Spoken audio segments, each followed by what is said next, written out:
Hello, and welcome back to Diatonic Dissection, where we crack open music to see what makes it tick. In this video, we'll be looking at the music for Emerald Hill Zone, the first stage in Sonic the Hedgehog 2. Much like Green Hill Zone from the first game, the track serves as an energetic introduction to the game. This time, however, the parts are far more punishing, particularly the bass. Usual YouTube stuff. Like, comment, subscribe, share, ring the bell, and set fire to currency in the name of the algorithm gods. If you want the sheet music for this video, as well as all my other ones for free, head on over to the Patreon, patreon.com/diatonicdissection. There is a link down below to save you trying to spell it out. Let's get into it. The tempo is 130 BPM and the key is C major. Although the key is C major, the first chord usually gives it away, there are F sharps and B flats. Looking into it, as it's beyond my knowledge of theory at this point, it turns out that a sharp 4 and flat 7 makes the scale used a Lydian dominant one. So now we all know that.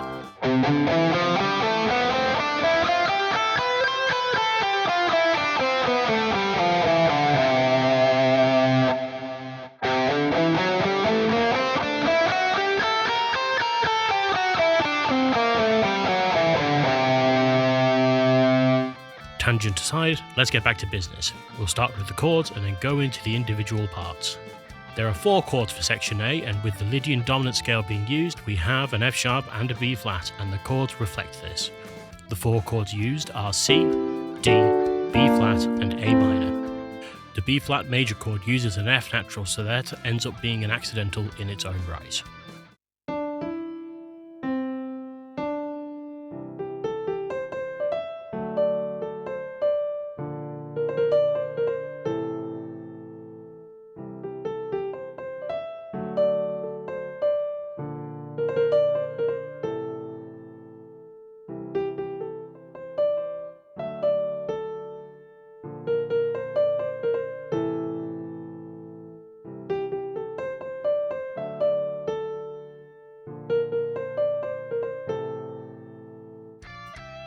The main melody doesn't use an F at any point, so it doesn't help clarify if the scale used is the Lydian dominant scale, or just a regular mixed Lydian, flat 7 instead of flat 7 and sharp 4.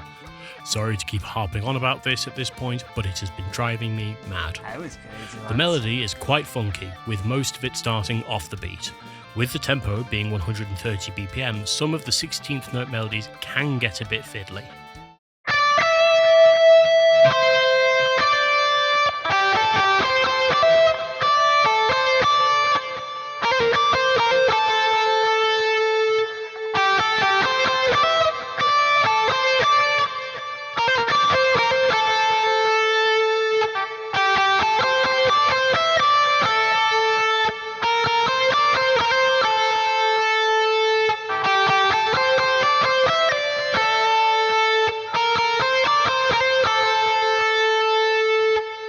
There isn't really a counterpoint, as the other accompanying parts are, with the exception of some arpeggios, just held harmonized notes. On that note, the arpeggios used are C major 7, A minor 7, and B flat major 7. If you're playing this on guitar, the muting etc. will take some practice. If you want me to go into the details of this, let me know down in the comments. I won't subject everybody to it like I did in the Labyrinth Zone video. Although, if you do want the excessive details about muting etc., the video is linked up in the corner.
let's look at the bass, the most fun and difficult part of this track.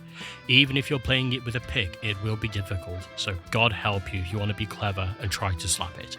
This took about 2 solid days of practice to get it even remotely up to speed by finger, so best of luck to you. The first bar sees you providing the bass part for the opening chord with an A minor arpeggio leading to some leaping octaves before the actual part starts. As for the actual part itself, it involves a lot of movement, hence needing a lot of practice.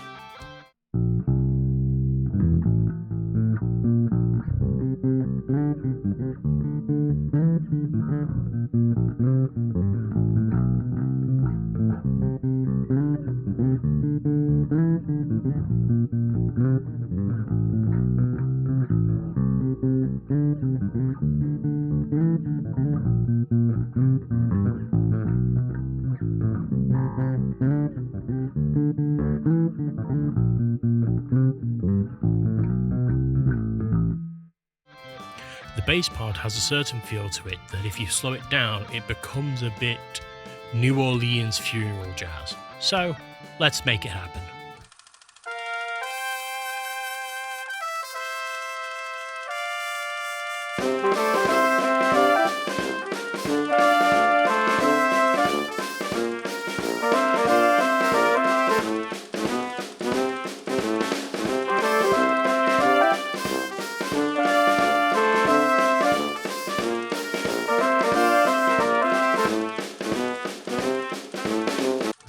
Here is section A all together.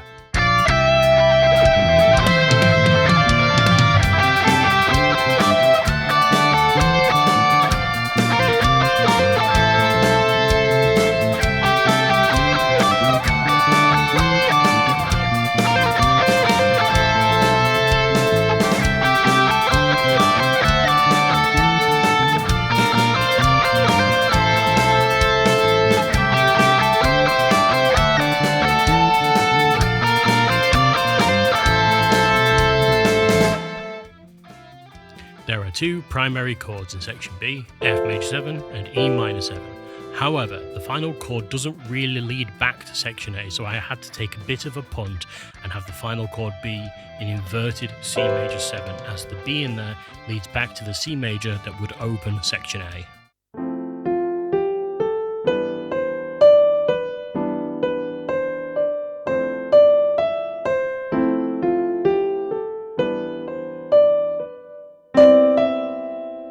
The main melody is pretty simple, so I have next to nothing to say. Here it is.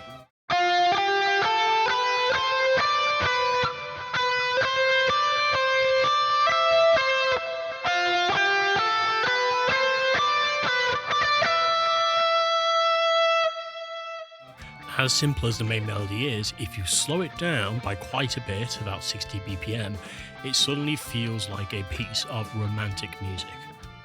Romantic being the historical period around the end of the 18th century, not the feeling of romance, although I suppose it could still apply. So let's reimagine the section.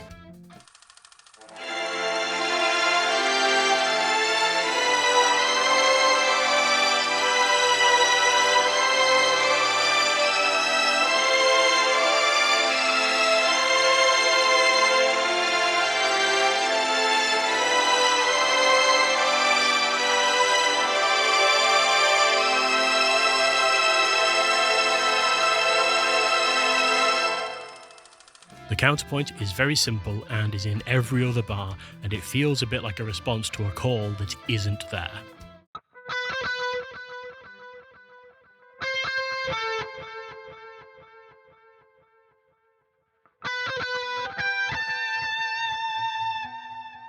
The extra melody parts are even simpler than section A, as it's made up of just 2 notes, E and D. They're just playing on the beat. The most exciting bit is that there are C major 7 and A minor 7 arpeggios that lead back to the main melody, but I only realised that these were here after I had finished filming and everything. They are some of the arpeggios that are used in section A, so you can go back to that video to see how they're done.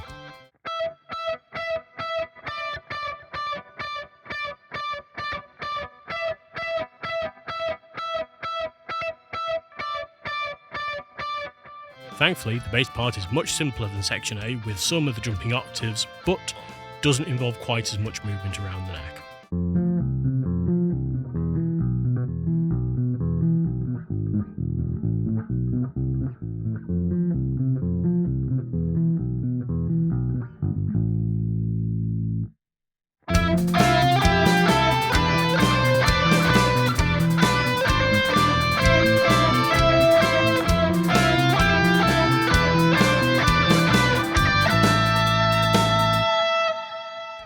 And that's it. Another short video, but we still managed to stretch 45 seconds of music into goodness knows how much analysis.